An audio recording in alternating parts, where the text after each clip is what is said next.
ငါတိုင်ပါဝိုင်းလေ Happy birthday ဒီလိုတောင်းမှာဟုတ်လားဟုတ်ပြီခွဲပါနေကြနေကြအောင်နေနေနဲ့ကဲဒါလည်းအဲ့လိုလည်းပေးကုန်ပြီရပြီနော်ဒီသားတို့မမေခွဲမယ်မခွဲမယ်နဲ့ကိုသားတို့ရေးပေးမခွဲပေးမယ်ကိုတို့အစီထားဟိုဟွာလေးအားလုံးဟိုလေးလိုက်ကျွေးလေဟိုပကံလေးနဲ့ဖွားဖွားကိုရီကျွေးလေဖွားဖွားကိုပကံလေးနဲ့ကျွေးဒါလေးတော့သမီးထပ်ပေးပဲတော့ရဒီတစ်ခုချင်းစီလိုက်ဖက်ကျွေးလာဒါကတစ်ခုလေးကိုထည့်လိုက်မယ်ဟုတ်ပါဘူးဒါလည်းထည့်တာဟောဖြစ်ရိုးရိုးပကံနဲ့အဆင်ပြေမယ်ထင်တယ်ဒါနဲ့သူတို့ကင်တက်မှာမဟုတ်ဟဲယူရီနက်စားနေကြမှာချစ်တာ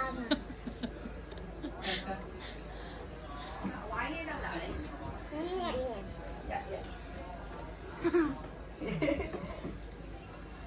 ညခဏပဲတာယူရီရတရားကိုလာပြီးတော့ဖွားဖွားကိုရင်သွားကျွေးလိုက်အောင်ဖွားဖွားရခွန်ရောရမြားထလိုက်ဒီကျင်းပြီးတော့လည်းထပ်ပြီးပဲဒီရောထည့်တဲ့ဟာကိုကျင်းအေးပါဒါဟိုတို့ထည့်ပေးရမယ်သမီးဘက်ကပေးအနေထည့်ပေးမယ်โอเคမသေးချာချစားနော်ရိုက်ခွေးလိုက်ရတော့ပဲတူလည်းကျွေးမယ်တဲ့ဖွားဖွားကိုပေးလိုက်အောင်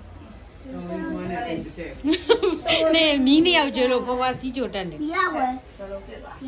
တပီးရအောက်ပါပါပြားတော့အပြားလေးသူစုကိုကျွေးမလို့တဲ့အမအေးကျွေးလိုက်ပါဦးဖိုးသားကျွေးမယ်တပီးဇွန်ရှိတယ်နော်သူကျွေးလာမောင်နှမတို့စားမေမေလည်းကျွေးလိုက်အောင်အေးမေမေတော့ကျွေးလိုက်အောင်မေလည်းလာပြီစားတယ်ပဲနောက်မှလာစားတော့မယ်